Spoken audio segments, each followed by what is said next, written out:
Shalom. Bapak Ibu yang dikasih oleh Tuhan, bagaimana kabarnya Bapak Ibu?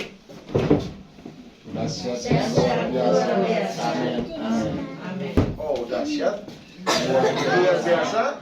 Amin. Amin. Amin. Setahu saya yel-yel ini juga masuk ke dalam persekutuan saya juga ya. Saya pikir cuma di Gunung Seribu, tapi di Brastagi juga ada Bapak Ibu. Oke Bapak Ibu yang dikasih oleh Tuhan. Sedikit saya menambahkan apa yang tadi saudara kita saksikan. Beliau bersaksi bagaimana hidup dia yang lalu sangat buruk, bahkan sangat tidak menyenangkan hati Tuhan. Dan saya berpikir setiap kita pribadi lepas pribadi punya pergumulan atau punya kehidupan yang tertentu dengan Tuhan, Bapak Ibu. Bagaimana beliau menyaksikan itu baiknya kasih Tuhan buat dia, sehingga dia dipakai oleh Tuhan. Dan memang itu bukan hanya cerita doang atau cerita dongeng, tetapi saya salah satu dari teman-teman yang lain, kami juga menjadi saksi bahwa beliau menolong banyak orang. Dan itulah karunia yang diberikan Tuhan buat saudara kita ini.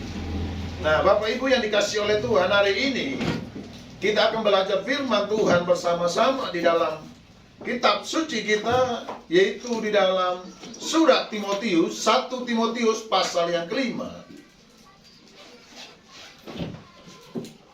Surat Paulus kepada jemaat, yaitu 1 Timotius pasal yang kelima, ayat yang ke-17 sampai ayat yang ke-22. 1 Timotius pasal yang kelima, ayat 17 sampai ayat yang ke-22. Sudah dapat? Amin. Katakan amin. Amin. Saya ulangi lagi. 1 Timotius pasal yang kelima, ayat 17 sampai ayat yang ke-22. Saya akan baca ayat pertama, yaitu 17. Bapak Ibu baca ayat 18, kita bergantian sampai ayat terakhir. Kita sama-sama. Sudah dapat semua ya? Amin. Yang pulang nanti saya baca, ada yang nggak baca. Kalau di samping mana yang belum dapat tanya, udah dapat belum? Biar saling membantu. Udah? Saya lihat Mama Vijay belum, jadi makanya saya sengaja bertanya itu. 1 Timotius pasal 5 ayat 17 sampai 22. Demikian firman Tuhan, saya baca ayat 17. LAI memberi judul beberapa petunjuk dan nasihat lagi. Ayat 17, penatua-penatua yang baik pimpinannya patut dihormati 2 kali lipat, terutama mereka yang dengan jerih payah berkhotbah dan mengajar. Ayat yang ke-18, silakan. Bukankah kita suci berkata, janganlah engkau berangus mulutmu sedang berbilang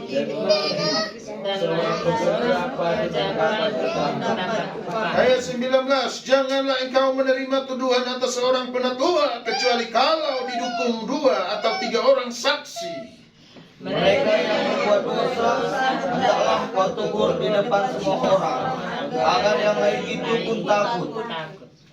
Di hadapan Allah dan Kristus Yesus dan malaikat-malaikat pilihannya, kupesankan dengan sungguh kepadamu, camkanlah petunjuk ini tanpa prasangka dan bertindaklah dalam segala sesuatu tanpa memihak. Kita bersama-sama ayat 22. 1, 2, dan 3. Janganlah engkau terburu-buru menumpangkan tangan atas seseorang, dan janganlah terbawa-bawa ke dalam dosa orang lain.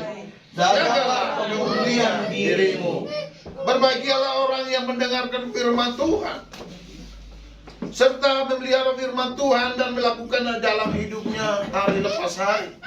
Itu adalah orang yang paling berbahagia di dunia ini. Itu kata firman Tuhan.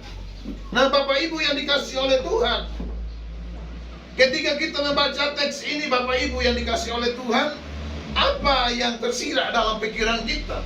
Apa yang kita pahami ketika kita baca teks ini, firman ini? Jangan sampai kita sebagai orang Kristen, jangan sampai kita sebagai orang percaya, kita tidak tahu apa arti firman itu, apa tujuan firman ini untuk kita sebagai orang percaya. Seharusnya kita sebagai orang percaya, kita tahu setidak-tidaknya mengerti apa arti, makna, tujuan firman ini. Amin. Perhatikan Bapak Ibu, ketika Bapak Ibu memahaminya firman ini dengan baik, maka Bapak Ibu tidak akan bimbang dalam kehidupan Bapak Ibu. Karena firman Tuhan ini memberi nasihat, memberi teguran, dan memberikan kekuatan buat setiap orang percaya. Amin. Jadi jangan sampai firman Tuhan betul menegur kita, kita tidak terima. Jangan sampai firman Tuhan menguatkan kita, baru kita terima. Firman Tuhan menegur kita, malah kita gak terima. Kebanyakan orang-orang percaya seperti itu. Maka hari ini Bapak Ibu yang dikasih oleh Tuhan, saya akan mengajak Bapak Ibu sekalian untuk kita belajar bersama-sama firman Tuhan hari ini.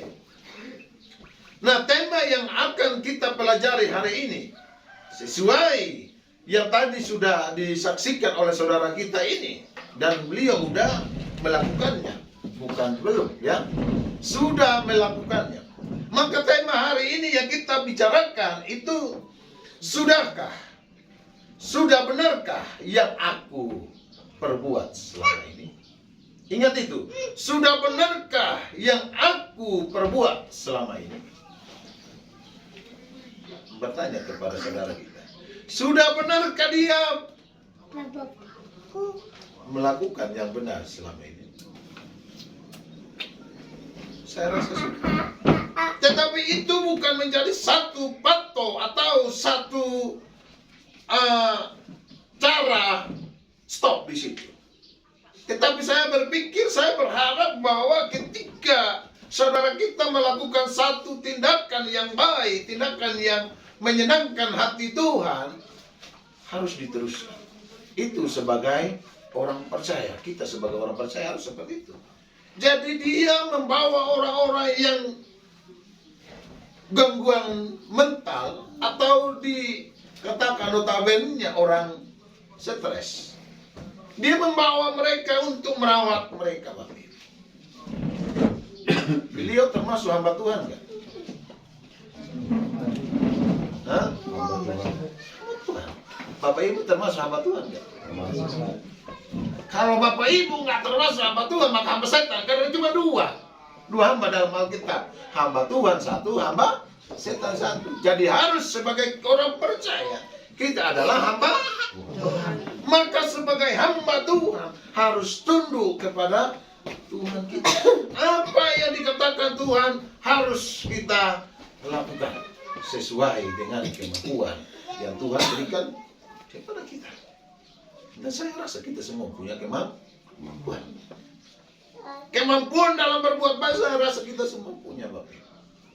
Maka itu Bapak Ibu, ketika kita melakukan segala sesuatu yang diperintahkan oleh Tuhan sesuai tema kita yang kita pelajari hari ini, sudah benarkah yang aku perbuat selama ini? Nah, Bapak Ibu masuk dalam pertanyaan, bagaimana supaya saya dengan Bapak Ibu, atau bagaimana supaya kita melakukan apa yang benar menurut Tuhan, bukan menurut manusia. Kalau saudara kita melakukan apa yang benar menurut manusia, maka saya mengatakan itu belum benar menurut Allah. Tetapi kalau kita melakukan apa yang benar menurut Allah, baru itu adalah betul benar menurut Allah juga. Karena dari kehidupan kita hari-harilah orang akan melihat buahnya. Apakah kita menjadi teladan? Apakah kita menjadi saksi benar kita adalah orang Kristen atau tidak? Dari buahnya lah orang mengenal kita, Bapak Ibu.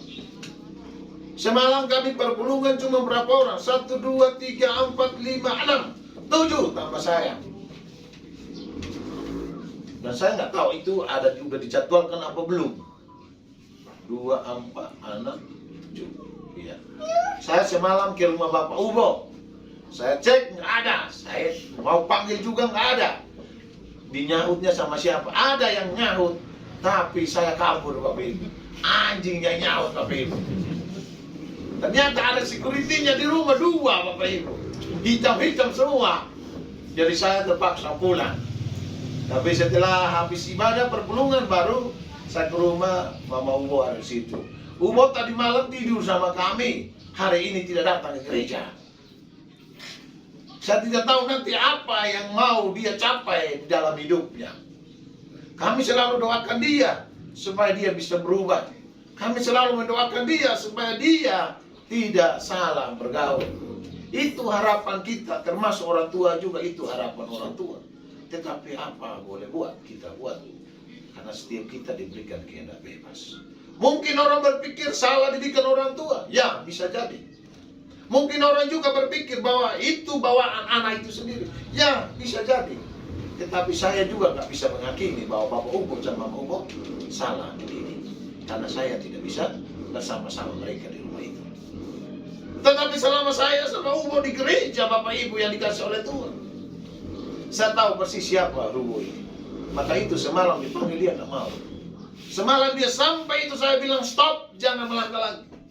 Dia mau keluar saya bilang stop, jangan keluar. Nggak keluar Bapak Ibu. Garung-garung kepala saya bilang stop di situ, nggak boleh langkah lagi. Kalau langkah lain cerita sama saya. Karena dia tahu saya ini siapa. Saya dulu didik dia supaya dia bisa membaca itu, saya didik dia dengan kabel charger seperti tadi. Saya tahu itu bukan zamannya Bapak Ibu. Tetapi orang-orang tertentu itu harus dididik dengan seperti itu. Anak yang dikasihi akan dihajar oleh Tuhan Bapak Ibu. Setiap orang dikasihi Tuhan dihajar. Tapi hajar bukan menginginkan nyawanya ya. Supaya dia berubah. Dan saya percaya Ubo pada waktu dia gereja sangat berubah drastis. Tetapi ketika dia kembali ke sini, berubahnya juga drastis lagi. Kembali kepada masa lalu. Nah Bapak Ibu yang dikasih oleh Tuhan, pertanyaan buat kita hari ini, bagaimana supaya kita melakukan apa yang benar menurut Tuhan?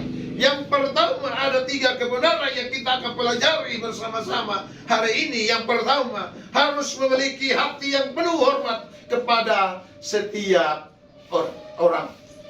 Kepada setiap orang, bukan hanya orang percaya, tetapi kepada setiap orang. Harus memiliki hati yang penuh hormat kepada setiap orang. Ini dikatakan di dalam 1 Timotius 5 ayat 17. Coba. Penatua-penatua yang baik pimpinannya patut dihormati 2 kali lipat, terutama mereka yang dengan jerih payah berkhotbah dan mengajar. Hari-hari ini Bapak Ibu yang dikasih oleh Tuhan, mungkin kita mau menghormati hamba-hamba Tuhan aja, pendeta, penatua atau pastor. Jangan Bapak Ibu. Alkitab mengatakan kalau sebagai orang percaya, jangan kita hanya menghormati sesama kita seiman. Apa gunanya kalau kita hanya mengasihi sesama kita? Apa gunanya? Bukankah orang berdosa juga berbuat demikian? Kalau aku hanya mengasihi senina saya, Neil, apa gunanya? Bukankah nanti dia juga mengasihi saya? Kan nggak ada perbedaan. Itu wajar Bapak Ibu. Tetapi saya mengasihi, menghormati orang yang nggak percaya kepada Yesus, maka teladan itu akan dilihat oleh orang-orang tersebut. Kalau saudara Manase, dia mengasihi orang-orang terlantar atau orang-orang yang di jalan, dia peduli kepada mereka, itulah yang membuat perbedaan orang Kristen dan bukan orang Kristen. Jarang Bapak Ibu yang dikasih oleh Tuhan orang yang bisa mencari orang yang latar belakangnya stres gitu Bapak Ibu. Jarang Bapak Ibu. Tetapi beliau itu panggilan. Lalu bagaimana Alkitab mengatakan penatua yang baik, pimpinannya patut dihormati 2 kali lipat. Hari ini Bapak Bapak Ibu yang dikasih oleh Tuhan, jangankan orang yang biasa, pendeta sendiri kita gak hormati Bapak Ibu. Alkitab mengatakan hormat dia 2 kali lipat, bukan 1. Bukan 1. Hari-hari ini kalau penatua pakai jas yang mewah, salah. Pakai baju yang sobek, salah. Rambutnya ada lace, salah. Nggak ada rambut botak juga, salah. Semua dilihat dari kaki sampai ujung rambut, salah di mata manusia ini. Tetapi saya berharap kita yang ada di dalam ruangan ini, meskipun kita kelompok kecil, tetapi mari belajar untuk menghormati hamba-hamba Tuhan. Belajar untuk menghormati nabi-nabi yang diutus Tuhan, atau orang-orang pilihan yang diutus oleh Tuhan untuk memberitakan firman Tuhan. Maka saya percaya bukan cuma 2 kali lipat hamba Tuhan itu dihormati, tetapi kita juga yang menghormati hamba Tuhan itu, kita akan dihormati oleh Tuhan sendiri 2 kali juga Bapak Ibu. Kenapa? Karena Bapak Ibu juga adalah hamba Tuhan. Bukankah seperti itu? Kalau aku ingin saudara saya berbuat baik kepada saya, maka saya harus berbuat baik kepada dia dong. Kalau kita tidak ingin dikecewakan, jangan mengecewakan orang. Kalau kita tidak ingin dicikurai orang, jangan kita cikurai orang. Kalau kita tidak mau dipukuli orang, jangan memukuli orang. Kalau kita tidak mau ditokohi orang, jangan sering menokohi orang. Itu prinsipnya. Maka itu Bapak Ibu yang dikasih oleh Tuhan. Hari ini harus kita sebagai orang percaya memiliki hati yang penuh hormat kepada setiap orang. Maka Bapak Ibu, dari kebenaran yang pertama, ketika kita menghormati setiap orang, maka yang pertama Tuhan akan menghormati kita. Amin. Jangan kita butuh hormat dari manusia, butuh hormat dari Tuhan. Kalau saya mengasihi jemaat Tuhan, maka otomatis bukan hanya jemaat yang mengasihi saya, tetapi yang pertama itu Tuhan mengasihi saya. Karena ini adalah milik Tuhan, domba-domba Tuhan, bukan jemaat saya Bapak Ibu. Ini milik Tuhan. Jadi Bapak Ibu, ketika kita menghormati setiap orang, maka Tuhan akan menghormati kita Bapak Ibu. Amin. Yang kedua, ketika kita menghormati setiap orang Bapak Ibu, bukan hanya Tuhan menghormati kita Bapak Ibu, tetapi Bapak Ibu, kita dengan keluarga kita juga akan saling menghormati. Kenapa? Karena dari apa yang kita tabur itulah yang akan kita tuai Bapak Ibu. Kalau saya nggak mau menghormati orang, maka saya juga akan nggak dihormati orang. Jadi Bapak Ibu, mari kita harus memegang janji ini. Hormati setiap orang. Amin. Amin. Jangan sampai kita melihat dia bukan seiman dengan kita, kita nggak hormat. Nggak boleh seperti itu. Nah Bapak Ibu yang dikasih oleh Tuhan, bagaimana yang kedua? Bagaimana supaya kita melakukan apa yang benar menurut Tuhan? Yang kedua, jangan mengusik orang yang diutus Tuhan. Jangan mengusik orang yang diutus Tuhan. Ayat 18 dikatakan demikian.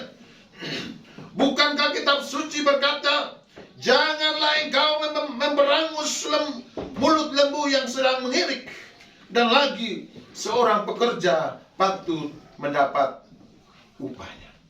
Lembukah yang dimaksud Tuhan? Enggak Bapak Ibu. Yang dimaksudkan Tuhan itu hamba Tuhan. Jadi jangan mengusik orang yang diutus Tuhan. Jangan pernah engkau mencikura hamba-hamba Tuhan. Itu mengusik, itu mengganggu pelayanannya dia. Seperti saudara kita kalau dia menginjili atau penginjilan Bapak Ibu, jangan pernah ada yang mengusik dia. Kalau ada orang yang mengusik hadapannya dengan Tuhan, Bapak Ibu. Ada ayatnya Bapak Ibu.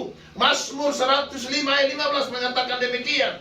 Jangan mengusir orang-orang yang kurapi, dan jangan berbuat jahat kepada nabi-nabiku.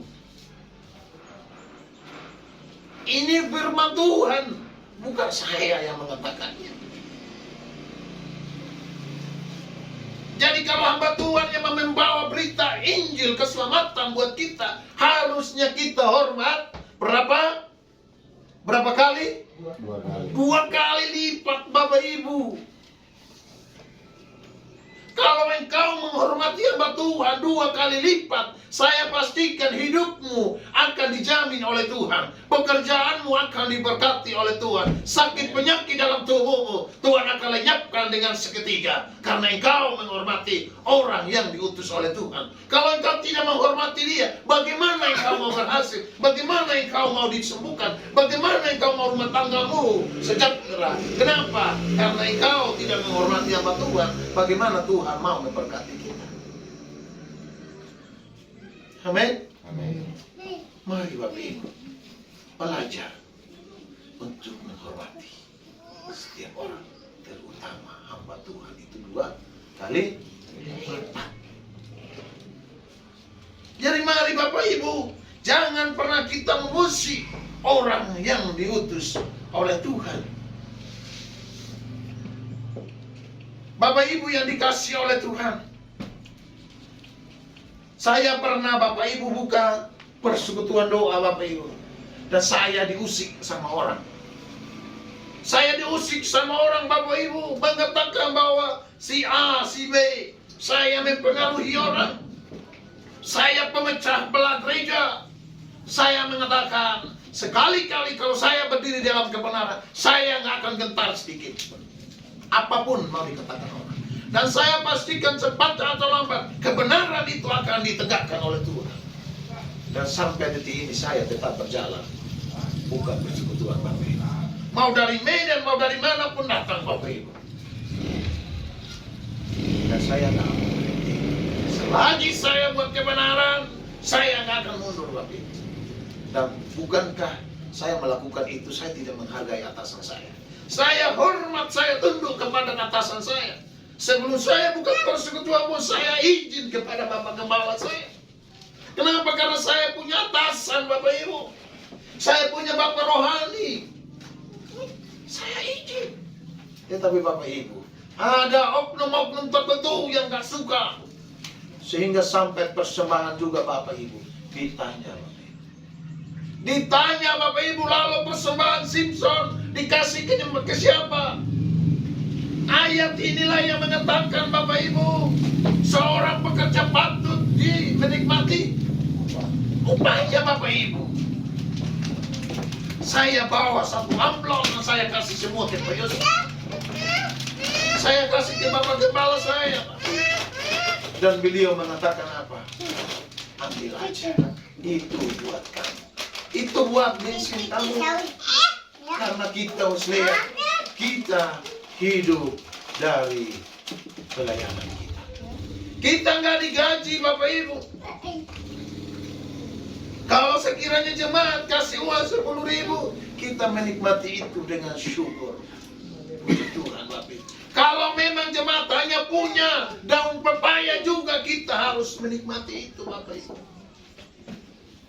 Dan Bapak Ibu tahu, saya sama istri saya, kami berdua tinggal di kontrakan Bapak Ibu. Itu tanggung jawab kami, dan kami gak pernah digaji. Istri saya juga gak kerja Bapak Ibu, karena dia hamil. Apakah saya protes sama Tuhan? Tuhan, mana tanggung jawabmu? Enggak.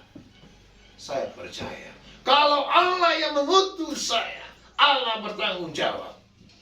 Tetapi jangan pernah engkau mengusik saya, karena hadapanmu, lawanmu itu adalah Allah itu sendiri. Amin. Amin. Jadi mari, kalau Bapak Ibu ada di tempat ini, Bapak Ibu udah ada di Gunung Seribu ini, ini adalah ketetapan Tuhan untuk Bapak Ibu ada di sini. Jangan pernah khawatir, jangan pernah ragu akan hidup itu, karena Tuhan yang menetapkan itu. Asalkan apa? Kita harus hidup di dalam lingkungan Tuhan ini. Hidup di dalam Tuhan, Bapak Ibu. Kalau kita nggak keluar dari jalur Tuhan, kita tetap dipelihara oleh Tuhan. Amin. Amin. Apapun Bapak Ibu kerjakan, saya pastikan itu akan membawa dampak perubahan buat keluargamu. Itu akan membawa keberhasilan buat pekerjaan tanganmu. Kalau kau hidup takut akan Tuhan. Amin. Amin. Ini yang kedua, kebenaran yang kedua. Bagaimana supaya kita melakukan apa yang benar menurut Tuhan? Yang kedua, jangan mudah percaya kepada manusia. Kalau engkau mau melakukan apa yang benar kepada Tuhan, jangan mudah engkau dengarkan manusia. Manusia itu hanya membual, manusia itu hanya berjanji dan berjanji dan berjanji. Dia nggak pernah menepati janjinya. Bahkan Alkitab menegaskan Bapak Ibu di dalam Yeremia pasal 17 ayat 5 mengatakan demikian Bapak Ibu yang dikasih oleh Tuhan. Coba satu buka Yeremia 17 ayat 5. Kalau terlambat saya bacakannya. Beginilah firman Tuhan. Terkutuklah orang yang mengandalkan manusia, yang mengandalkan kekuatannya sendiri, dan yang hatinya menjauh daripada Tuhan. Sudah mengandalkan manusia, hatinya jauh daripada Tuhan lagi. Terkutuklah orang itu, Bapak Ibu. Yeremia pasal 17 ayat 5. Jadi mari Bapak Ibu jangan pernah mudah percaya kepada manusia. Bukan dalam arti kita nggak percaya kepada manusia, tapi jangan mudah percaya. Nanti ada satu calon kepala desa, satu calon DPR, satu calon bupati, dia datang janji, oh kalau saya naik, semuanya ini bersih. Bersih maksudnya apa? Tidak ada apa-apa punya di sana, kan? Itu ngomong kosongnya, bualnya Bapak Ibu. Maka Bapak Ibu yang dikasih oleh Tuhan, kalau saya khotbah mau DPR, mau modal apapun di depan, saya nggak peduli. Toh dia nggak kasih gaji saya, mau pergi-pergi kan? Silakan. Itu kebenaran Bapak Ibu. Jangan janji-janji, jangan membual Bapak Ibu. Mari kita sebagai orang percaya harus peka dengan suara Tuhan. Sehingga kalau orang datang berjanji-janji palsu di tempat ini, tunjuk di mukanya.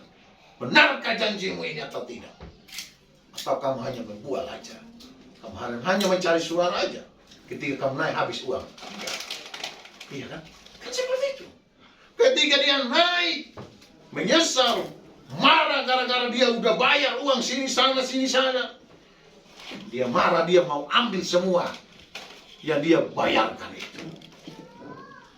Sehingga jemaat tidak, atau masyarakat tidak dapat lagi. Inilah juga kita kadang bodoh. Kita mau dibayar 100.000 cuma semalam Bapak Ibu. Tetapi 5 tahun kita sengsara Bapak Ibu. Dan itu penyakit dalam kampung Kristen. Orang-orang percaya juga yang melakukan seperti itu. Bukan orang nggak percaya. Orang percaya juga melakukan seperti itu. Dia datang membawa nama Tuhan, menjual nama Tuhan. Dia Kristen. Ternyata dia naik, dia lupa apa janjinya Bapak Ibu.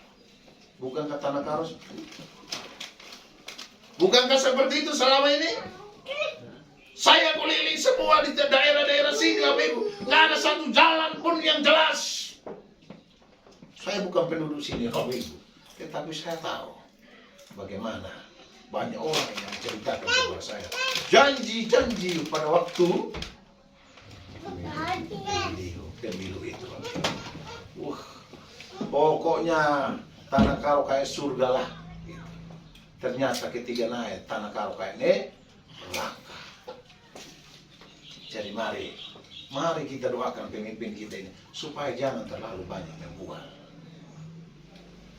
sehingga orang juga menghormati mereka.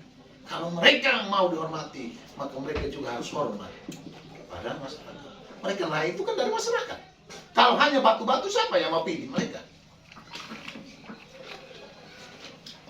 Nah, Bapak Ibu yang dikasih oleh Tuhan, jadi jangan mudah percaya kepada manusia.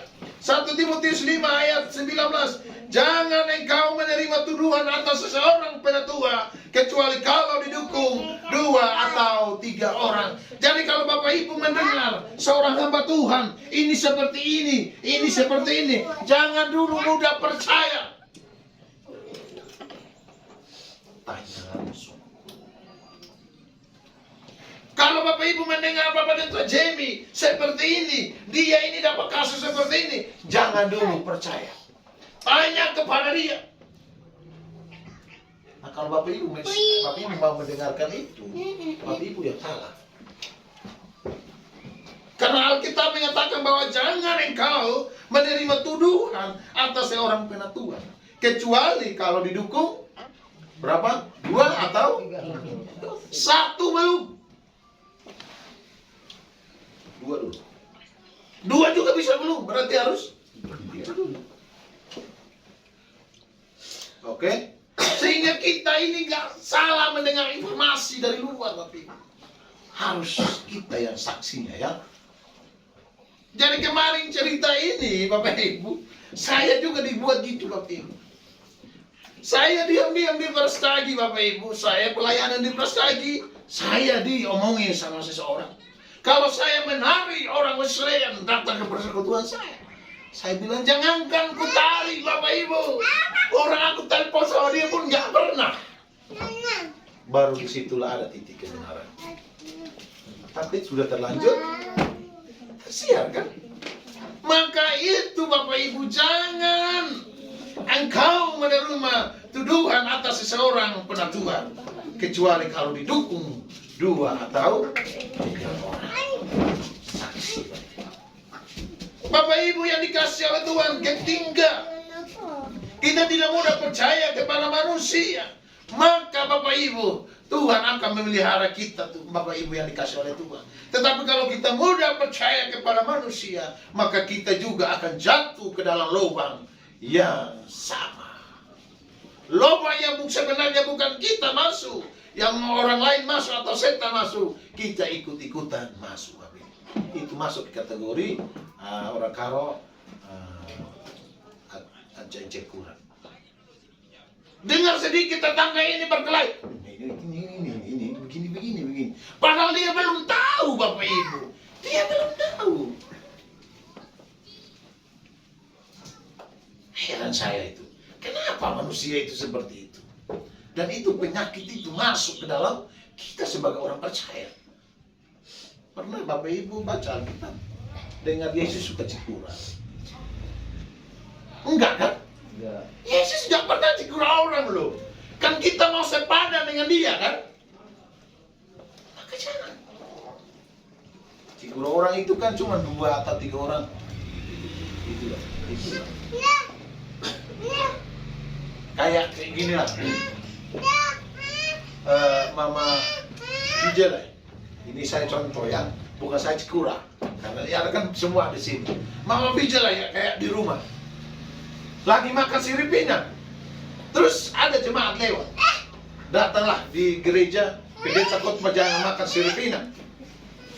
Terus keluar, bukannya kita mau cerita loh. Bukannya kita mau cerita ngomong tentang Mama Bijela, tapi memang benar. Coba dia dipikir, bukannya kita mau cerita dia. Padahal dia lagi cerita orang itu kan. Bukannya kita mau ngomongin dia gitu maksudnya. Padahal dia lagi ngomongin dia. Padahal kita sendiri yang ngomong dia, tapi kita bilang bukannya kita mau ngomong dia gitu. Bukannya kita mau ngomong Mama Bijela, tapi memang betul dia ngomong makan siripin. Apa juga hubungannya kita? Mau dia makan terserah. Yang hak harus menegur itu firman Tuhan. Berat itu. Siapa kita juga? Jangan-jangan yang cikura itu dia makan juga, tapi dia diam-diam sembunyi. Iya kan? Karena itu. Jadi mari Bapak Ibu, jangan mudah percaya kepada manusia. Amin. Amin. Tetapi Bapak Ibu, yang pertama, jangan mudah percaya kepada manusia. Kalau kita mau melakukan apa yang benar di hadapan Tuhan, harus yang pertama tegakkan kebenaran. Harus menegakkan kebenaran. 1 Timotius 5:20 mengatakan, mereka yang berbuat dosa, hendaklah kau tegur di depan semua orang agar yang lain itu pun takut. Maka itu Bapak Ibu, kalau supaya yang lain itu takut, yang lain itu juga tidak kena aib itu atau kena dosa itu, harus ditegur. Mama Vijay makan sirip pinang, hari ini saya bilang, jangan lagi makan sirip pinang. Kalau makan sirip pinang di surga nggak ada Bapak Ibu. Nanti kalau sampai surga cari sirip pinang nggak ada kayak mana? Susah kan Bapak Ibu? Kan itu. Di neraka yang ada Bapak Ibu. Karena merah-merah semua di sana. Rokok pun nggak ada di surga. Yang ada rokok itu cuma di neraka Bapak Ibu. Karena asap-asap. Jadi kalau kita mau masuk surga, maka jangan merokok, jangan makan sirip pinang. Kenapa? Tubuh kita ini adalah bait suci, bait Allah, bait Roh Kudus. Aku tanya Bapak PJ, tapi ini agak sama juga sih sama Bapak PJ. Bapak PJ, sayang nggak sama Mama PJ? Sayang. Sayang. Dengar ya sayang ya. Mama PJ, sayang nggak sama Bapak PJ? Sayang. Bapak Ibu percaya nggak sayang? Ah, ini saya tanya ini. Dari mana Ibu Karo mengatakan percaya? Dia hidup damai sejahtera. Hidup damai sejahtera. Saya mengatakan itu bukan damai. Saya yakin. Kalau Bapak Vijay mengatakan sayang sama Mama Vijay, saya bilang belum sayang itu. Kenapa? Tubuh Bapak Vijay pun disiksa. Nggak sayang tubuhnya. Kan rokok itu kan meracun tubuh. Tubuh kita sendiri kita nggak sayang, bagaimana orang lain kan? Tetapi saya percaya. Saya yakin malam tadi saya doakan Bapak Vijay, saya pastikan suatu saat mereka akan dipulihkan oleh Tuhan. Keluarga ini akan dipulihkan oleh Tuhan dan saya yakin mereka akan menjadi saksi Tuhan. Amin. Mungkin hari-hari ini banyak orang kedai kopi kan ada banyak pengaruh juga lingkungan. Tetapi saya yakin dengan saya berteriak sampai suara saya hampir putus ini, pasti Bapak Vijay mengatakan kasihan pendeta ini. Sudah teriak saya berhenti rokok, Mama Vijay juga akan merenungkan. Sudah teriak untuk saya berhenti sirip pinang, saya kalau nggak berhenti kasihan dia, Pak pendeta ini. Apa pendeta bilang? Firman Tuhan bilang harus hormat dia 2 kali lipat. Dia baru kasih tahu 1 kali. Belum 2 kali. Harusnya 1 kali saya hormati dia 2 kali, jadi saya berhenti. Karena sirip pinang itu juga beli pakai uang, rokok itu juga beli pakai uang. Coba ditabung uang itu kasih ke Vijay di sana kan lebih bagus. Atau Pak Vijay habis capek-capek nyari uang di sana kasih kita bakar. Terus kita makan uang itu, dibuang kan? Nggak ditelan tapi dibuang kan? Rokok kan dibuang itu kan? Kita beli terus kita bakar, kita buang. Itu kita bakar uang. Kita udah salah gunakan berkat. Saya juga dulu perokok Bapak Ibu. Tetapi saya sebelum dapat panggilan saya udah berhenti merokok. Saya pernah merokok karena waktu itu saya baca Alkitab. Saya baca Alkitab, tiba-tiba saya merokok itu sesak di sini, Bapak Ibu. Sesak di sini, di Jawa, Bapak Ibu. Sesak di sini, aduh, udah kayak nggak bisa bernapas, Bapak Ibu. Langsung saya ambil rokok itu semua, saya taruh, saya injak. Mulai hari ini saya nggak mulai. Ada ujiannya, Bapak Ibu. Ketika saya melihat teman-temanku saya merokok, semua merokok enak-enak, saya mau coba, Bapak Ibu. Coba lagi, tapi nggak enak lagi, Bapak Ibu. Dan setelah saya pikir-pikir, apa juga rokok ini yang bawa keuntungan buat saya? Ada Bapak Ibu. Dan saya buang. Dulu saya minum mabuk, kalau Bapak Ibu tahu orang Timur. Gimana orang Timur Bapak Ibu? Itu minuman mabuk itu tinggi-tinggi seperti ini Bapak Ibu. Kita minum itu bukan 1 seloki, 2 seloki, 3, 4, 10. Jerigen Bapak Ibu. Betul Bapak Ibu. Jerigen Bapak Ibu. Kita minum sampai hampir mati gitu. Tapi begitu pun Tuhan masih sayang. Maka itu saya kasih tahu Mama BJ, Bapak BJ, itu belum seberapa. Saya yakin Tuhan akan membukakan hidup. Itu mungkin nggak sebanding dengan saya. Karena saya memberitahukan sesuatu, saya alami dulu baru saya katakan. Bukan saya katakan. Maka itu saya khotbahkan surah Paulus. Dia di penjara disiksa, saya juga dulu di penjara dan disiksa juga. 5 tahun, cuma 5 tahun nanti. Maka saya sudah banyak makan asam garam juga. Jadi mari, supaya kita jangan mudah percaya orang. Kita harus tegakkan kebenaran. Kalau Mama Vija mau anak-anak berhasil, jangan Mama Vija buang keberhasilan itu. Mama Vija mau adik ini jangan merokok, makan siripinang, Mama Vija jangan makan siripinang. Bapak juga, kalau mau Vija nggak merokok, jangan Bapak merokok. Kan seperti itu, Pak. Kalau nanti Vija merokok, Bapak bilang, kenapa kamu merokok? Kan Bapak juga yang merokok. Bapak ngajarin saya. Kan gitu. Kita kan nggak bisa tegakkan kebenaran lagi. Kita nggak bisa jadi imam yang menegakkan kebenaran di rumah tangga lagi. Kenapa? Karena kita sudah tidak menjadi contoh lagi. Amin. Amin. Yang kedua, dari kebenaran yang kedua, Bapak Ibu. Bagaimana Bapak Ibu? Bagaimana supaya kita melakukan apa yang benar menurut Tuhan? Yang kedua, jangan memihak kepada ketidakadilan. Bisa paham ketidakadilan? Jangan memihak kepada ketidakadilan. 1 Timotius 5 ayat 21 dikatakan, di hadapan Allah dan Kristus Yesus dan malaikat-malaikat pilihannya, ku pesankan dengan sungguh-sungguh kepadamu, camkanlah petunjuk ini tanpa prasangka dan bertindaklah dalam segala sesuatu tanpa memihak. Bertindaklah dalam segala sesuatu tanpa memihak. Kalau anak kita itu salah, tegur. Kalau orang tua salah, anak tegur. Jangan membantah, Bapak Ibu. Meskipun dia anak, dia justru mengasihi ayah ibunya. Dia nggak mau ayah ibunya itu terjerumus ke dalam hal-hal dunia, kemabukan, pesta pora, narkoba, sehingga dia tegur ayah ibunya. Jangan merasa tersinggung. Amin. Kalau anak-anak salah kan kita tegur.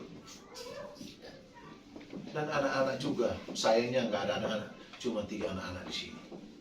Itu yang lebih anak kan dia belum tahu. Kalau anak-anak di sini, kalau orang tua nasihati kita, mari dengarkan itu. Karena dia tahu ketidakadilan. Dia nggak mau anaknya hidup dalam zona seperti itu. Dan saya percaya Bapak Ubo, Mama Ubo menegur Ubo ulang-ulang. Karena ketidakadilannya, ketidakbaikannya dia dalam hidupnya, sehingga ditegur. Tetapi mari Bapak Ibu yang dikasih oleh Tuhan, sampai kapanpun ketidakadilan kita harus tegakkan. Amin. Harus luruskan itu. Jangan memihak kepada ketidakadilan. Jangan sepakat dengan dosa. Jangan setuju dengan hal-hal dunia ini. Seperti tadi saya contohkan, orang ketika mau caleg dia datang bermulut manis dan kita sepakat dengan mereka. Oh ya, saya pilih kamu. Tenang aja, sebentar malam saya kirim putusan saya. Mau berapa? Satu orang berapa? 250? 500? Oh ya, gak apa-apa. Itu uang bensin, uang siripinang. Kita mulai sepakat dengan dosa. Kita mulai sepakat dengan ketidakadilan. Dan kita membuang keadilan 5 tahun untuk menjadi kesengsaraan buat kita, Bapak. Jadi mari Bapak Ibu, jangan memihak kepada ketidakadilan. Kebenaran yang ketiga, jangan salah memilih pemimpin.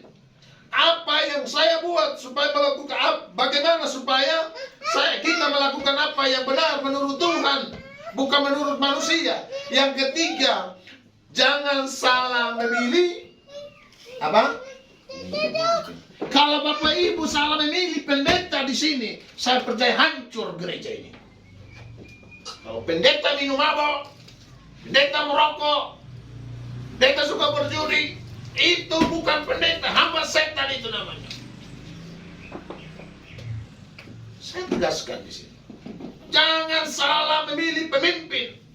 Pemimpin yang baik itu adalah pemimpin yang takut akan Tuhan. Jangan salah memilih pasangan. Suami istri. Mama J salah memilih nggak? Hah? Enggak, Mama J mengatakan nggak salah. Dan saya juga yakin nggak salah. Mama Ubo salah nggak? Milih Bapak Ubo. Jangan bilang enggak, tapi nanti Bapak Ubo nggak ada, saya salah. Karena Bapak Ubo di sini takutnya di rumah nanti berkelahi. Enggak, saya nggak salah memilih. Nanti Bapak Ubo nggak ada, saya salah memilih. Kemarin saya doakan orang kayak gitu Bapak Ibu. Dia udah punya anak itu 3 Bapak Ibu. Dia mengatakan dia nggak sayang sama suaminya. Dia nggak suka kok dari dulu.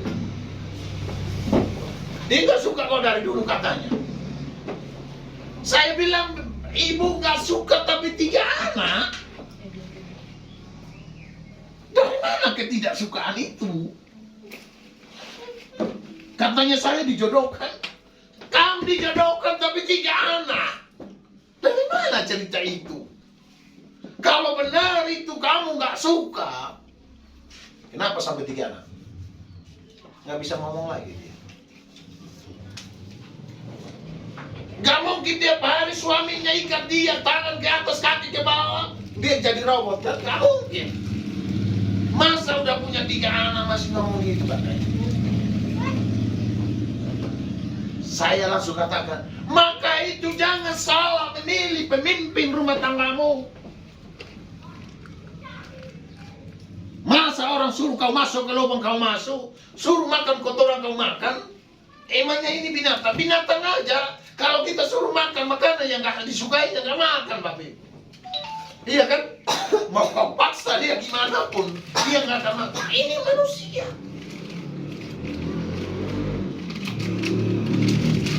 Jadi Bapak Ibu yang dikasih oleh Tuhan, jangan pernah kita salah memilih pemimpin. Kalau kita salah memilih pemimpin di kampung kita, di daerah kita, kita akan hancur juga Bapak Ibu. Kalau kita juga salah memilih pasangan hidup kita, jangan salahkan Tuhan. Siap hidup menderita. Karena salah. Tetapi saya percaya, orang-orang yang ada di tempat ini, orang-orang yang diberkati Tuhan yang ada di gereja ini, saya percaya engkau nggak salah memilih pemimpin. Amin. Mungkin masa lalu Bapak Ibu, saudara sekalian agak melenceng dari Tuhan, tapi saya percaya hari ini firman Tuhan ini mengingatkan kepada kita supaya apa? Apa yang kita lakukan kepada anak-anak kita itu, mereka tidak salah memilih pemimpin dalam hidup mereka. Amin. Kita juga belajar besok lusa, kalau ada pemilihan kepala desa atau bupati gubernur, jangan pernah kita mau kompromi dengan dosa. Jangan mau kita dibodoh-bodohkan oleh kuasa setan dunia ini. Amin. Sehingga kita nggak kecewa Bapak Ibu. Tegakkan kebenaran. Mungkin 1000 orang nggak suka sama kita, tapi saya percaya 1 orang akan suka sama. Siapa? Tuhan. Mungkin dunia ini membenci kita. Jangan kaget. Yesus pernah mengatakan, kalau dunia menyiksa aku, dunia membenci aku, percayalah, engkau juga akan dibenci oleh dunia. Jadi jangan salah kalau kita sering dibenci orang. Kenapa? Karena kita tegakkan kebenaran. Sedikit kebenaran pun langsung gak disukai. Maunya saya sering kayak gitu. Kenapa Tuhan memakai saudara Manase untuk penginjilan? Kenapa? Kenapa Tuhan memakai saya sama Bapak Ibu untuk penginjilan, untuk menjadi saksi Tuhan gitu? Kenapa?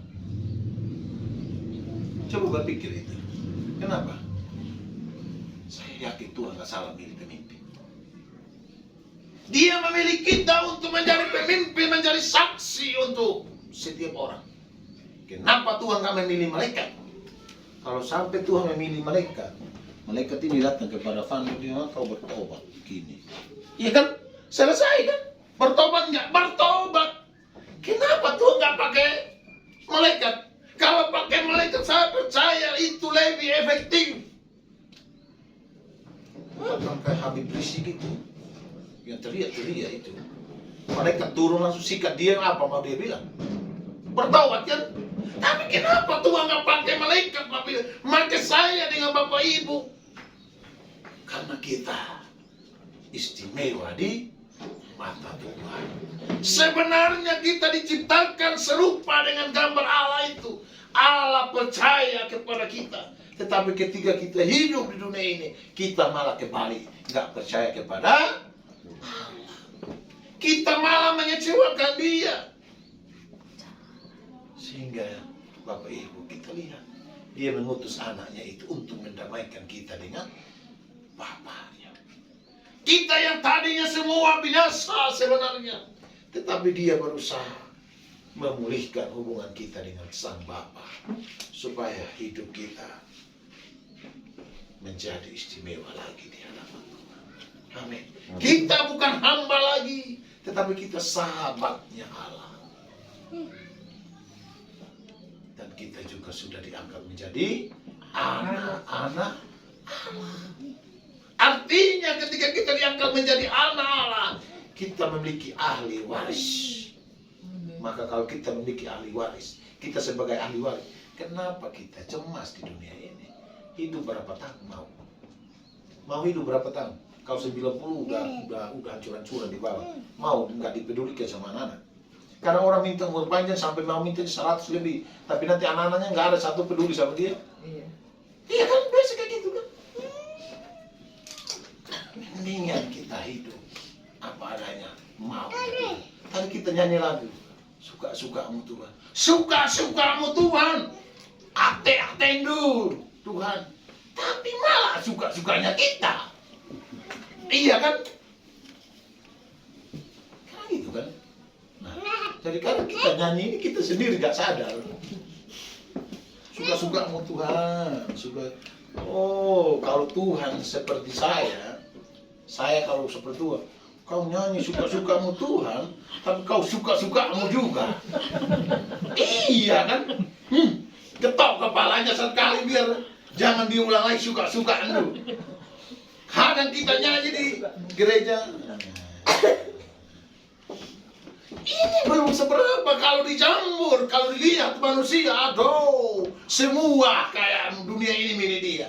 Iya kan? Saya udah lihat ulang-ulang Bapak Ibu. Kalau dicampur, haleluya Bapak Ibu, itu semua abu di bawah ini dilapnya semua Bapak Ibu. Mau perempuan, laki-laki, yang muda, tua, semua menari. Tapi menari untuk Tuhan kayak robot. Gini ya. Iya Bapak, kenapa kita malu? Karena untuk Tuhan, suka-sukamu Tuhan kan? Aduh, saya tadi juga dengar suka-sukamu Tuhan. Sudah belum ini suka-sukanya Tuhan? Jangan-jangan belum juga ini. Jadi Bapak Ibu yang dikasih oleh Tuhan kebenaran ketiga, jangan salah memilih pemimpin Bapak Ibu. Yang bagian pertama dari kebenaran kedua, bagaimana supaya kita melakukan apa yang benar menurut Tuhan. Atau kebenaran ketiga, jangan salah memilih pemimpin. Tetapi yang pertama harus berhikmat dalam segala sesuatu. Ayat 5 bagian 22. Pasal 5 ayat 22 bagian B. Jangan engkau terburu-buru menumpangkan tangan atas seseorang, dan jangan terbawa-bawa ke dalam dosa orang lain. Jagalah kemurnian dirimu. Jangan terbawa-bawa ke dalam dosa orang lain. Artinya tetap harus berhikmat dalam segala sesuatu. Kalau engkau tidak mau terbawa-bawa dalam dosa, engkau harus berhikmat dalam memilih sesuatu. Saya nanya gini, Mama Rubo ini nggak orang-orang benar, orang yang baik. Ketika seorang kepala desa mau caleg di kampungnya, Mama Rubo ini orang benar, orang baik, takut Tuhan. Tetapi kepala desa ini datang, Mama Rubo ini buang sayur. Aduh, makasih nakku. Kedengarannya kan enak kan, ini buang sayur. Pilihlah kita biar kita bangun daerah kita. Padahalnya Mama Rumo nggak tahu itu. Itu tipu muslihat iblis. Sengaja memberi sesuatu yang menyenangkan untuk menutup hati orang ini, menutup mata rohani kita ini, sehingga kita juga terbawa dalam suasana itu. Jangan pernah Bapak Ibu mau terbawa dalam dosa seseorang. Kalau dia berdosa, biarkan dia berdosa. Tanggung jawabnya dengan Tuhan. Jangan kita terbawa-bawa ke dalam dosa orang itu. Lu mau naik, gak mau ngurus kepala desa, masyarakat terserah lu. Yang penting saya doakan kamu supaya umur pendek. Ya, maksudnya umur panjang. Kita doa umur panjang kan nanti dia umur pendek. Kalau kita doa umur pendek nanti umur panjang Bapak Ibu. Biasanya kayak gitu. Jadi jangan terbawa-bawa. Yaitu harus berhikmat dalam segala sesuatu. Yang terakhir, tetapi jaga kemurnian hatimu. Tetap jaga kemurnian hatimu. Kalau engkau adalah orang yang jujur, engkau adalah orang yang benar, engkau adalah orang percaya kepada Yesus, jagalah kemurnian hatimu itu. Supaya apa? Jangan tawar hatimu itu. Jangan sampai hati kita itu kotor hanya dengan sesuatu sekecil ini. Datanglah istri calon kepala desa ini bawa sirip pinang. Ayo ini Mama Upo, Mama J, ayo sini. Kita makan yuk. Makan ngomong kosong di situ banyak cerita. Nanti Mama Upo sama Mama J, kok ibu kebelisi, ibu calon kebelisi kok banyak. Mulai kita diperdayakan oleh tipu muslihat setan. Ketika dia naik, dia jangankan makan sirip pinang lagi. Lihat jalan lewat depan rumah, tutup mobil kacanya, nggak mau perhatikan lagi. Tadi dia mau caleg, dia jalan kaki. Itulah setan itu. Jadi bagaimana cara tipu muslihat setan itu? Banyak caranya Bapak, untuk memperdayakan anak-anak Tuhan. Kita yang tadi hidup takut Tuhan, kita juga terperosok. Jadi firman Tuhan mengatakan juga, jangan engkau terburu-buru menumpangkan tangan atas seseorang. Iya kan? Menumpang tangan ini bukan seperti ini aku salah, karena aku pendeta muda Bapak Ibu. Kalau saya seperti ini, kalau saya gini nggak apa-apa. Menumpangkan tangan yang dimaksud Alkitab itu guna mengesahkan orang, seseorang jadi pemimpin. Itu salah. Jangan terburu-buru. Kalau aku mau mengangkat Mama Upo jadi penatua di tempat ini, jangan terburu-buru saya untuk menumpangkan tangan, untuk mengesahkan gitu. Saya harus lihat Mama Upo, apakah masih makan sirip pinang atau enggak. Gitu. Saya harus lihat Mama Upo juga, apakah setia sayang sama Bapak Upo enggak. Atau di sini sayang, di rumah nanti berkelahi. Harus dilihat, harus diselidiki. Karena seorang pemimpin itu harus seorang yang penuh kasih, takut akan Tuhan Bapak, dan bisa menguasai diri. Gitu. Ya, jangan aku agak curiga ada yang berdiri sering berdiri sini masih makan siri ini. Pasti ini. Hatiku mengatakan ada yang masih makan siri. Kalau salah milih pemimpin Bapak Ibu, aduh, layu. Gimana kalau saya mau bilang Mama Vija jangan makan siri, saya makan? Kan nggak bisa kan? Saya tegur Mama Vija jangan merokok, sedangkan saya merokok, bisa nggak? Nggak, orang akan percaya Bapak Ibu, nggak akan percaya. Saya bilang, harus istri satu, sedangkan saya istrinya dua, bisa nggak? Iya kan? Jangan minum mabok, jangan merokok, jangan berjudi. Saya tiap malam saya minum mabok, merokok, judi. Gimana orang mau teriak-teriak sampai leher itu putus semua? Jemaat dia pun kayak gitu. Iya. Jadi memang pemimpin itu harus jadi teladan. Di rumah siapa yang biasa berkelahi sama suaminya? Halo? ada lagi. Nggak ada lagi ya. Bapak Vijay nggak ada lagi. Nggak ada lagi. Sekarang nggak ya, dulu ya. Iya. Nah, ya. Bisa dilihat Mama Vijay. Mama Vijay juga dulu kayak gitu. Ini buru apa Mama Vijay? Kar? Berbangun. Oh buru bangun. Nah ini bahaya ini bahaya. Bahaya. Tapi saya percaya sekarang maka itu harus berubah. Amin. Jangan seperti lagunya dia mesesa, dia anak mesesa. Aku masih seperti yang dulu. Jangan.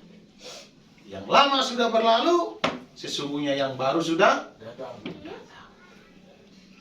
Tidak ada terang bisa bersatu dengan gelap. Jadi kalau di dalam masih gelap, jangan harap terang itu meneranginya. Harus terang semua. Amin. Amin. Oke, firman Tuhan cukup buat kita Bapak Ibu yang dikasih oleh Tuhan. Hari ini kita belajar firman Tuhan di bawah satu tema. Sudah benarkah yang aku perbuat selama ini? Ada 3 kebenaran. Kebenaran pertama, harus memiliki hati yang penuh hormat kepada setiap orang. Yang kedua, jangan mudah percaya kepada manusia. Yang ketiga, jangan salah memilih pemimpin. Saya percaya mungkin ketiga kebenaran ini Bapak Ibu tidak mampu melakukan semua satu persatu. Tetapi harapan saya berdoa biar salah satu kebenaran ini Bapak Ibu aplikasikan dalam hidup Bapak Ibu sekarang, di dalam kehidupan hari lepas hari. Sehingga Bapak Ibu yang dikasih oleh Tuhan, hidup kita, keluarga kita, pekerjaan kita akan dilawat oleh Tuhan. Dan mari kita angkat satu pujian.